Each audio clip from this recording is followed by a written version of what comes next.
base that we can then say, no, we would like to double that. You know, we would like to, instead of 1% riding to work, we'd like to have 2%, and next year 4%. Those kinds of things to get that kind of data. We don't know how many people are riding to work right now.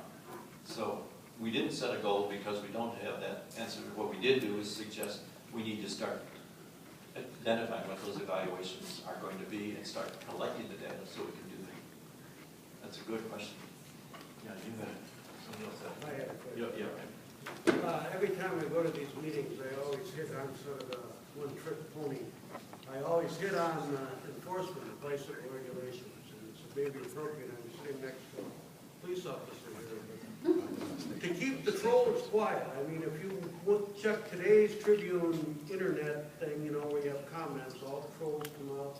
The biggest thing that they're complaining about is bicyclists that ignore traffic rules, and unfortunately, there are those out there. And I mean, no lights at night, riding your own way, I mean, ignoring. I know, I don't expect bikes to come to a complete stop and put both feet in the ground at every stop sign, but at least be aware that there is a stop sign. And you do see, unfortunately, a lot of violations that are the bicyclist's error, and I mean, they need to be somehow enforced. Yeah, that was one of the reasons. Druggies and rapists and everybody else out there, that we need to get off the street too. But that's one of the reasons we noted bicycle safety education as part of it. And it's not just for kids, it's for adults. That's why we'd like to have more league certified trainers out there. And we'd like to get the police involved, we want to get the schools involved, we want to get the bicycle clubs involved. That's a major, and one of the things is what we found, when you put in bicycle lanes, for some reason, you get more legal compliance from the bicyclists. We don't even know why this is. They're more likely to stop at signals. They're more likely to ride in the right direction. Well, that's because it's got a little arrow on it that tells you where to go. There's still going to be somebody doing the wrong thing. There's still going to be people going against the light. There's going to be still people blowing signals and blowing stop signs.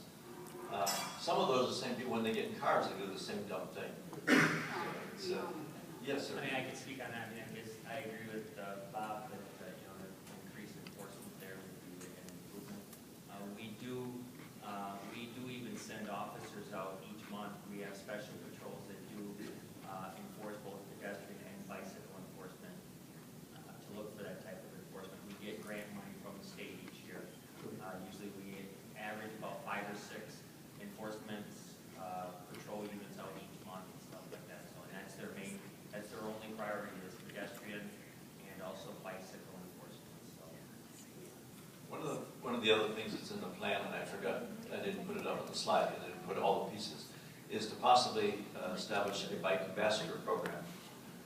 And cities that have done this, what happened during the summer months, you get kids who are like high school and college age kids, you hire them at a very low wage, but what they do is all summer long, they're out on bicycles, and they are out seeing what other bicycles are doing and saying, you know, you're riding without a light, or you're riding, you know, against the law, you know what the danger is there. And just, instead of having an adult or a guy in a uniform telling him, it's just another kid saying, you know, this is what you should be doing.